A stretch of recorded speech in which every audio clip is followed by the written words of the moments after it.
Hi viewers, welcome to our channel. గత కొన్ని రోజుల నుంచి కూడా మనం చూస్తున్నాం, బెట్టింగ్ యాప్స్ ప్రమోట్ చేసిన వాళ్ళు, లేకుంటే ఇప్పుడు చేస్తున్న వాళ్ళ అందరి పైన కూడా ఇన్‌స్టాగ్రామ్ ఇన్‌ఫ్లుయెన్సర్స్ కానివ్వండి, లేకుంటే యూట్యూబర్స్ కానివ్వండి, వీళ్ళందరి పైన కూడా కేసులు అయితే నమోదవుతూ వస్తున్నాయి. సజ్జనర్ గారు అయితే చాలా సీరియస్‌గా ఉన్నారు వీటిపైన. మనం చూసాం, నిన్న 11 మంది పైన కూడా కేసులు నమోదయ్యాయి. ప్రముఖ యాంకర్ విష్ణుప్రియ అండ్ శ్యామల గారు, వీళ్ళ చాలా మంది కూడా చూస్తూ ఉన్నాం. అసలు ఏంటి బెట్టింగ్ యాప్స్, దీనివల్ల ఎటువంటి నష్టాలు ఉన్నాయి, ఇప్పటి వరకు చాలా మంది ప్రాణాలు కోల్పోయారని కూడా చెప్పడం చూస్తున్నాం. సో అసలు ఏం జరుగుతుంది, మరి ఇప్పుడు ఇది కంప్లీట్ గా ఏదైతే ఇప్పుడు ఒక మూవ్‌మెంట్ ఉందో, ఈ మూవ్‌మెంట్ లోనే ఇది కంప్లీట్ గా రూపుమాపే అవకాశం ఏమన్నా కనిపిస్తుందా? లేకుంటే వేరు వేరు విధాల వల్ల మళ్ళీ బెట్టింగ్ యాప్ వల్ల ఎవరన్నా నష్టపోయే ఛాన్సెస్ ఉన్నాయా? సో ఇటువంటి అన్ని అంశాల మీద డిస్కస్ చేయడానికి ప్రెజెంట్ మనతో పాటు నారీసేన ఫౌండర్ అండ్ ప్రముఖ సోషల్ యాక్టివిస్ట్ లతా చౌదరి గారు ఉన్నారు. వారితో డిస్కస్ చేసి దీని గురించి తెలుసుకునే ప్రయత్నం అయితే చేద్దాం. నమస్కారం మేడం. నమస్తే ఆదిత్య. మేడం, మీరు కూడా చూస్తూ ఉన్నారు, సజ్జనర్ గారు కంప్లీట్ ఈ బెట్టింగ్ యాప్స్ ప్రమోట్ చేస్తున్న వాళ్ళ పట్ల చాలా సీరియస్ గా ఉన్నారు.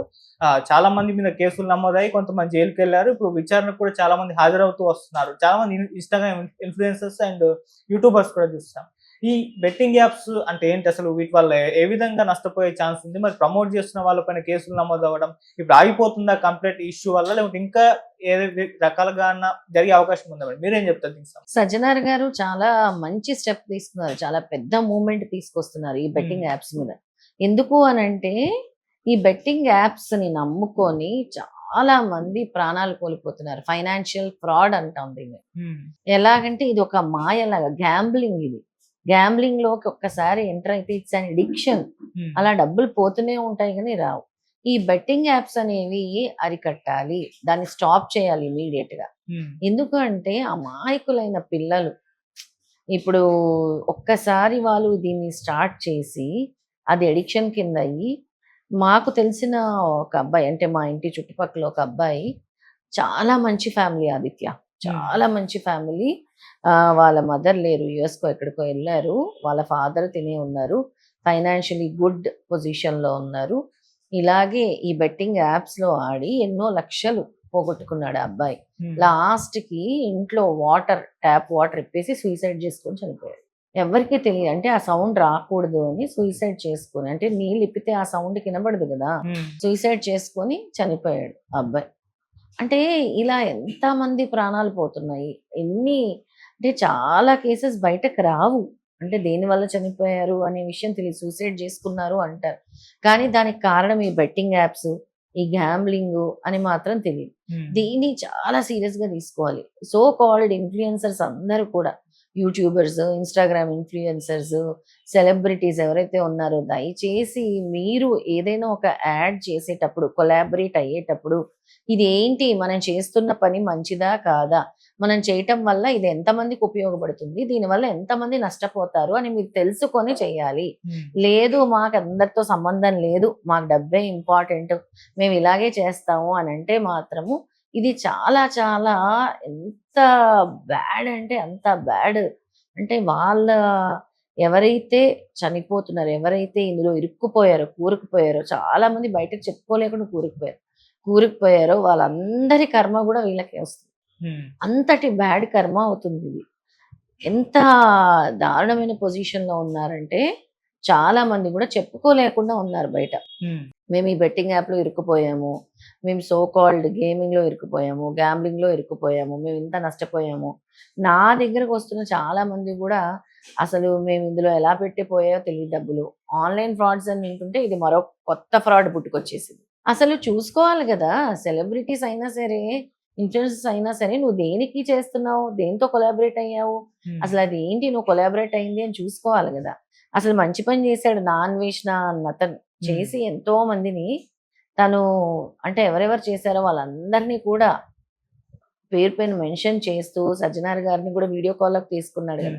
చాలా మంచి పని. అంటే ఇలా చాలా మంది మంచి ఇన్ఫ్లుయెన్సర్స్ ఉన్నారు, ఆలోచించేటోళ్ళు. మనకెందుకు అవసరం లేదు, మాకు యూజే కావాలి, లేదా మాకు యాడ్సే కావాలి, డబ్బులే కావాలి అంటే మాత్రం అది తప్పు. వీళ్ళ మీద కూడా యాక్షన్ తీసుకొని వీళ్ళ మీద కూడా కేసెస్ ఫైల్ అవుతున్నాయి. గ్యారంటీగా సజ్జనార్ గారు అయితే చెప్పారు కదా, వీళ్ళ మీద కూడా కేసెస్ ఫైల్ అవుతున్నాయి. దాదాపు 10 కేసులు ఫైల్ అయ్యావని నువ్వే చెప్పావు. ఎవరి మీద ఫైల్ అయ్యాయి 10 కేసులు కూడా? అందరూ ఎవరైతే ఇన్ఫ్లుయెన్సర్స్ ఉన్నారో, ఎవరైతే దీన్ని ప్రమోట్ చేస్తున్నారో, ఎవరైతే జనాల్ని పిచ్చోలు చేస్తున్నారో వాళ్ళందరి, అంటే ఇందులో వీళ్ళు కావాలని చేశారు అని మనం అంటే చెప్పలేము ఆదిత్య, కావాలని కాదు, వాళ్ళకి కూడా అవగాహన లేకపోవచ్చు. ఏదో ప్రమోషన్ వచ్చింది, మేము ప్రమోషన్ చేస్తున్నాము, అందుకే అవగాహన పెంచుకోండి. ఏం చేస్తున్నారు మీరు, దేనికి మీరు కొలాబరేట్ అవుతున్నారు, దేనికి మీరు ప్రమోషన్ చేస్తున్నారో అవగాహన మీరు కూడా పెంచుకోవాలి అని అంటారు. సజ్జనార్ గారు మాత్రం చాలా బోల్డ్ స్టెప్ తీసుకొని ఈ మూమెంట్ని తీసుకొచ్చారు. ఎందుకు అని అంటే ఎంతో మంది అంటే చెప్పుకోలేని వాళ్ళు ఇంకెంతమంది ఉన్నారో దీనివల్ల నష్టపోతున్నారు, అన్యాయం జరుగుతుంది, ప్రాణాలు కోల్పోతున్నారు. ఇది ఒక భయంకరమైన అడిక్షన్ లా తయారైపోయింది. ఈ డబ్బు ఎరేసి బెట్టింగ్ యాప్లు చూపించడం ఏంటి అసలు అర్థం కాదు నాకు. అంటే ఇంతొస్తే ఇంతొస్తుంది, ఇంతొస్తుంది, ఇంతొస్తుంది అని ఎరవేయటం అంటారు కదా, అలాంటి ఎరే ఈ బెట్టింగ్ యాప్లు అనేవన్నీ కూడా. ఈ బెట్టింగ్ యాప్లు అనేవి చాలా పెద్ద మొత్తంలో ఇవి మన సొసైటీని స్పాయిల్ చేస్తున్నాయని చెప్పొచ్చు. అసలు దీని మీద చాలా సోషల్ అవేర్నెస్ అవసరము, దీని మీద చాలా కఠినంగా శిక్షించాలి, దీని మీద ఒక యాక్ట్ కూడా తీసుకురావాలి. ఇప్పుడు చూస్తే లీగల్ గా దీని మీద పెద్ద యాక్ట్స్ ఏం లేవు, కానీ 1867లో ఒక గ్యాంబ్లింగ్ యాక్ట్ కింద మాత్రం వీళ్ళు బుక్ చేయొచ్చు. కానీ ఇప్పుడు పెద్ద యాక్ట్స్ తీసుకొచ్చి ఇమీడియట్ గా ఈ అంటే ఈ కూపంలో పడకుండా దీనిలోంచి బయటకు వచ్చేలా చేయాలి. దీని మీద సరైన యాక్ట్ తీసుకురావాలి, సరైన యాక్షన్ తీసుకోవాలి ఆదిత్య, కంపల్సరీ తీసుకోవాలి. ఎంతో మంది అమాయకుల్ని కాపాడాలి అని కోరుకుంటున్నాను. మనం ఇప్పుడు ఎవరైతే ఈ కేసులు అయితే నమోదయ్యాయి వీళ్ళందరూ కూడా బయటకు వచ్చేసి మళ్ళీ వీడియోలు చేయడం స్టార్ట్ చేస్తారు. సో ఇప్పటి వరకు చేసిన తప్పే ఇక మీదట చేయము, సో ఇంకెవరు చేసినా కూడా ఈ బెట్టింగ్ యాప్స్ ని చూసి మీరు మోసపోకండి అని చెప్పేసి వాళ్ళు కూడా చెప్పడం చూస్తున్నాం. వాళ్ళందరూ కూడా తమ సోషల్ మీడియాలో పెట్టుకొస్తున్నారు. మరి వీళ్ళ మీద కేసులు నమోదయ్యాయి, ఇప్పుడు క్షమాపణ కూడా చెప్పారు. మరి నెక్స్ట్ ప్రాసెస్ ఏ విధంగా ఉంటుంది, వీళ్ళని అరెస్ట్ చేసే ఛాన్స్ ఉందా, అరెస్ట్ చేస్తేనే వీళ్ళకి బుద్ధి వస్తుంది, మిగతా వాళ్ళు ఇలా చేయకుండా ఉంటారా, లేకుంటే వాళ్ళు వాళ్ళు తెలుసుకున్నారు కాబట్టి వదిలేసే ఛాన్స్ ఉందా, మీరేం చెప్తారు? వీళ్ళందరికీ అంటే దీని మీద అవగాహన లేదు అంటారు వాళ్ళు కూడా. ఇందాక మనం మాట్లాడుకున్నట్టు మాకు కూడా అవగాహన లేదు, మేము ఒక ఇన్ఫ్లుయెన్సర్స్, మేము ఒక సెలబ్రిటీస్, మేము దీన్ని ప్రమోషన్స్ లా చేస్తున్నాం, వాళ్ళు మాకు డబ్బులు ఇస్తున్నారు, మేము చేస్తున్నాం, కానీ దీని వల్ల ఇంతమంది నష్టపోతున్నారు అనే విషయం మాకు తెలియదు అని వాళ్ళు కూడా చెప్తారు. చెప్పినా కూడా తప్పే కాబట్టి శిక్ష అనేది ఉంటుంది. కాకపోతే వీళ్ళని తీసుకెళ్లి కౌన్సిలింగ్ చేసి వదిలేయటము, పోలీసులో ఒక కౌన్సిలింగ్ లాంటిది కల్పించడము, కౌన్సిలింగ్ సెక్షన్ లాంటిది కల్పించడము, వీళ్ళని ఒక రోజు అంతా కూడా కౌన్సిలింగ్ లో ఉంచి పంపించడము జరుగుతుంది. ఇక పైన మళ్ళీ వీళ్ళు రిపీట్ చేస్తే మాత్రం కఠినంగా శిక్షించే అవకాశం ఉంటుంది ఆదిత్య, చాలా కఠినంగా ఉంటుంది శిక్ష కూడా. ఎందుకంటే ఒక ప్రాణాలని తీసేసేలాంటి యాప్ తో చెలగాటాలు ఆడితే ఒకరి ప్రాణం ఖరీదు కదా, ఇది ఖరీదు కట్టగలం ఆ ప్రాణానికి. అది బెట్టింగ్ యాప్స్ అనేవి ప్రాణాలతో చెలగాటం, చాలా డేంజరస్ అన్నమాట. ఇది మాత్రం very very dangerous. And mostly ఏంటంటే యూత్ దీని వల్ల ప్రభావితం అవుతుంది. 3% ఆఫ్ యుఎస్ పాపులేషన్ ఆల్రెడీ ఈ గ్యాంబ్లింగ్ లో కూరుకుపోయి ఉన్నారు. 3%. ఇప్పుడు ఇండియాలో కూడా చాలా ఫాస్ట్ గా స్ప్రెడ్ అయిపోయి యూత్ లో కూడా. ఎందుకు అంటే ఇప్పుడు అంతా డిజిటల్ ప్రపంచం అయితే కదా, అందరి చేతిలో ఫోన్ పట్టుకొని ఏదంటే అది నొక్కేసి అనవసరంగా ఈ బెట్టింగ్ యాప్ల వల్ల, ఈ ఆన్లైన్ గేమ్స్ వల్ల ఎంత నష్టపోతున్నారంటే చాలా చాలా నష్టపోతున్నారు. దానివల్ల ఒక కుటుంబం మొత్తం స్పాయిల్ అయిపోతుంది. ఇంట్లో ఒక అబ్బాయి కానీ ఒక అమ్మాయి కానీ ఇలాంటివి చేయటం వల్ల తల్లిదండ్రులు ఎఫెక్ట్ అవుతారు, టోటల్ ఫ్యామిలీ ఎఫెక్ట్ అవుతుంది, ఎన్నో కుటుంబాలు ఎఫెక్ట్ అవుతాయి దీనివల్ల, ఎన్నో లైఫ్ స్పాయిల్ అయిపోతున్నాయి. ఇది చాలా డేంజరస్ థింగ్. ఇప్పుడు ప్రెసెంట్ ఇది చాలా ఫాస్ట్ గా స్ప్రెడ్ అయిపోతుంది. దీన్ని ఎంత తొందరగా ఆపితే అంత మంచిది. అంటే ఇంకా తీవ్రతరం కాకముందే దీని మీద యాక్షన్ తీసుకోవాలి. ఆల్రెడీ తీవ్రతరం అయిపోయింది, అయ్యే వాళ్ళందరికీ తీవ్రతరం అయిపోతుంది, నష్టపోతున్నాము. ఇమీడియట్ యాక్షన్ అనేది రిక్వైర్డ్. దీని మీద గవర్నమెంట్ కూడా దీని మీద చర్యలు తీసుకోవాలని కోరుకుంటున్నాము. సజ్జనార్ గారికి కూడా మా అందరి సపోర్ట్ ఉంటుంది. దీని మీద అవేర్నెస్ కల్పించాలి, ఎస్పెషల్లీ యూత్ లో అవేర్నెస్ కల్పించాలి, ఆన్లైన్ గేమ్స్ మీద అవేర్నెస్ కల్పించాలి, బెట్టింగ్ యాప్స్ మీద కూడా అవేర్నెస్ కల్పించాలి. అండ్ ఇలాంటి సెలబ్రిటీస్ ఎవరైతే ఇలాంటి వాటన్నిటికీ సపోర్ట్ చేస్తున్నారో వాళ్ళందరూ కూడా మాకు తెలియదు అపాలజీస్ అనేది చెప్పాలి. ఎందుకంటే it is a game played with people, మీరు జనంతో ఆటలాడుతున్నారు అని అంటున్నారు. మేడం, ఈ ఇన్స్టాగ్రామ్ ఇన్ఫ్లుయెన్సర్స్ కానివ్వండి, లేకుంటే యూట్యూబర్స్ కానివ్వండి, వీళ్ళే కాకుండా చాలా మంది స్టార్ స్టేటస్ ఉన్న వాళ్ళు కూడా ఈ బెట్టింగ్ యాప్స్ ని ప్రమోట్ చేస్తున్నారని చెప్పేసి కొన్ని వీడియోలు కూడా ప్లే అవుతున్నాయి, సోషల్ మీడియాలో పెట్టేస్తున్నారు. ఇప్పుడు వాళ్ళపైన కూడా యాక్షన్ తీసుకుంటారా, ఆ దిశగా అడుగులు వేస్తారంటారా, మీరేం చెప్తారు? ఇప్పుడు స్టార్స్ అందరూ అని అంటే ఏమంటారు, మేము ఎన్నో యాడ్స్ చేస్తున్నాం ప్రమోషన్, అలాగా మాకు ఇది వచ్చింది, మాకు దీని మీద అవగాహన, ఇందాక మనం మాట్లాడినట్టే దీని మీద సరైన అవగాహన లేదు అంటారు. మీరు ఆ స్థాయిలో ఉండి అవగాహన లేదు అనేది ఒక బ్లండర్. ఫస్ట్ మీరు కూడా అవగాహన పెంచుకోండి, మీరు ఏం చేస్తున్నారు, ఏ దానికి ప్రమోషన్ చేస్తున్నారు, ఏ సబ్జెక్ట్‌కి మీరు యాడ్ చేస్తున్నారు అనేది హ్మ్. తెలుసుకోవాలి. అండ్ మీరు అంటే కొంతమంది స్టార్స్ దీన్ని సపోర్ట్ కూడా చేస్తున్నారు. హ్మ్.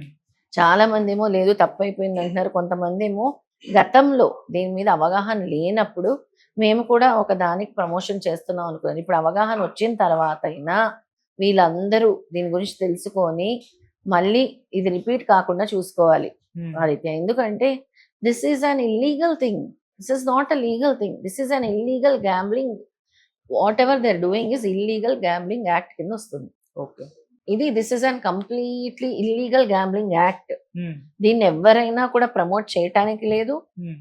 దీని మీద యాడ్స్ చేయడానికి లేదు. హ్మ్. దీని మీద కొలాబరేట్ అవ్వటానికి కూడా లేదు. ఇకనైనా సరే అందరూ కూడా దీని మీద అవగాహన పెంచుకోండి. హ్మ్. దయచేసి ఇన్‌ఫ్లుయెన్సర్స్, స్టార్స్ ఎవరైతే ఉన్నారో మీ అందరికీ కూడా ఇదొక వార్నింగ్, అలార్మింగ్ సైన్ అనుకోండి. దయచేసి చెయ్యొద్దు. Don't encourage this type of illegal activities హ్మ్. అని చెప్తాం మేము. అండ్ మేడం ఈ బెట్టింగ్ యాప్స్ వల్ల నష్టపోయిన వాళ్ళు కూడా చాలా మంది ఉంటారు కదా! వాళ్ళు కూడా ఇప్పుడు బయటకొచ్చి వస్తే బాగుంటుంది. వాళ్ళు కూడా బయటకొచ్చి కంప్లెయింట్ చేస్తే వీళ్ళకి అగెయిన్స్ట్‌గా ఫైట్ చేస్తే ఇంకాస్త ఇదొక మూవ్‌మెంట్ లాగా వెళ్లి కంప్లీట్ రూపుమాపుతుందని కూడా అభిప్రాయం వ్యక్తం అవుతున్నాయి మేడం. మీరేం చెప్తారు? తప్పకుండా బయటకు రావాలి. హ్మ్. అందరూ కూడా ఒక కలిసికట్టుగా, యూనిటీగా అంటే నష్టపోయాము. జరిగిపోయిన నష్టం ఎలాగో జరిగింది. హ్మ్. ఇక మీదట నష్టపోకుండా, మిగతా వాళ్ళు కూడా నష్టపోకుండా మీరొక బోల్డ్ స్టెప్ తీసుకొనొచ్చి కంప్లెయింట్ చేయాలి. ఓకే. మీరు తప్పు చేశారు అయిపోయింది. మిమ్మల్ని ఎవ్వరు దాంతో కాంట్రడిక్ట్ చేయరు గదా! హ్మ్. ఎందుకు చేశావు నువ్వు తప్పు అని గాదు. తెలియక నేను అందులోకి వెళ్ళాను, నష్టపోయాను. హ్మ్. నాలాగా ఇంకొక 10 మంది అవ్వకూడదనే నేను ఒక బోల్డ్ స్టెప్ తీసుకుంటున్నానని వచ్చి కంప్లెయింట్ ఇవ్వటం వల్ల హ్మ్. వాళ్ళకి గూడా మంచి జరుగుతుంది. రేపొద్దున్న బెట్టింగ్ యాప్స్ మీద యాక్షన్ తీసుకున్నప్పుడు హ్మ్. ఏదైతే మనము దాని మీద కంప్లెయింట్ చేసినప్పుడు మళ్ళీ వీళ్ళ డబ్బులు వీళ్ళకొచ్చే అవకాశం గూడా ఉండొచ్చు. ఓకే. అంటే దానికి గ్యారంటీ అయితే లేదు. ఇట్స్ అన్ హ్మ్. Betting app. కానీ అలా కంప్లెయింట్ చేయటం వల్ల, యాక్షన్ తీసుకోవటం వల్ల వచ్చే అవకాశం గూడా ఉండొచ్చు. అది. మేడం ఇప్పుడు ఏదైతే ఫైట్ చేస్తున్నారో ఇది ఓన్లీ బెట్టింగ్ యాప్స్‌ని ప్రమోట్ చేస్తున్న వాళ్ళపైనే ఫైట్ అయితే జరుగుతుంది. కంప్లీట్ బెట్టింగ్ యాప్స్ పైన చేస్తే అంటే గవర్నమెంట్ కూడా ఇన్వాల్వ్ అయ్యి బెట్టింగ్ యాప్సే లేకుండా వాటి మీద బ్యాన్ చేసేస్తే అయిపోతుంది. సజ్జన గారికి సపోర్ట్ అంటే ఆయన కూడా గవర్నమెంట్ పైన కాస్త ఇన్‌ఫ్లూయెన్స్ చూయించి చెప్తే బాగుంటుందేమో అని కూడా చాలా మంది అభిప్రాయం వ్యక్తం చేస్తున్నారు. మరి ఆ దిశగా అడుగులు వేసే ఛాన్సెస్ ఏమన్నా ఉందా గవర్నమెంట్? ఇప్పుడు సజ్జనార్ గారే కాదు ఆదిత్య. హ్మ్. ప్రతి ఒక్కరూ ఆలోచించాలి. హ్మ్. ఇప్పుడు ఇది దీనివల్ల ఎంత నష్టం జరుగుతుంది సమాజంలో? ఎంతమంది ఫ్యామిలీస్ రోడ్డున పడ్డాయి? ఎంతమంది సూసైడ్‌లు చేసుకున్నారు? హ్మ్. ఎంతమంది ఇది చెప్పుకోకుండా బాధపడుతున్నారు? చాలా అంటే తినటానికి కూడా లేకుండా అయిపోయిన వాళ్ళు కూడా ఉన్నారు ఈ బెట్టింగ్ యాప్స్ వల్ల. హ్మ్. తిండికి లేకుండా అయిపోయిన వాళ్ళు కూడా ఉన్నారు. సజ్జనార్ గారే కాదు ప్రతి ఒక్కరు ఎవరైతే నష్టపోయారో, హ్మ్. ఎవరైతే సెలబ్రిటీస్ ఉన్నారో, ఎవరైతే దీనికి సపోర్ట్ చేద్దాం అనుకుంటున్నారో అందరూ కాకుండా గవర్నమెంట్ గూడా వెంటనే దీని మీద స్పందించాలి. యాక్షన్ తీసుకోవాలి. ఇలాంటివి జరగకుండా చూడాలి. బెట్టింగ్ యాప్స్ మీద చాలా స్ట్రిక్ట్ యాక్షన్ తీసుకోవాలి. ఓకే. ఎంత కఠినమైన శిక్ష విధించాలంటే నెక్స్ట్ టైమ్ ఇలాంటి మోసాలు జరగకుండా చూడాలి. హ్మ్. సజ్జనార్ గారు మూవ్‌మెంట్ తీసుకొచ్చారు గానీ ప్రతి ఒక్కరు స్పందించాల్సిన సమయం వచ్చింది. ఓకే. ప్రతి ఒక్కరు గూడా స్పందించాలి. సపోర్ట్ చేయాలి. హ్మ్. ఇలాంటివి జరగకుండా చూడాలి. గవర్నమెంట్ కూడా త్వరగా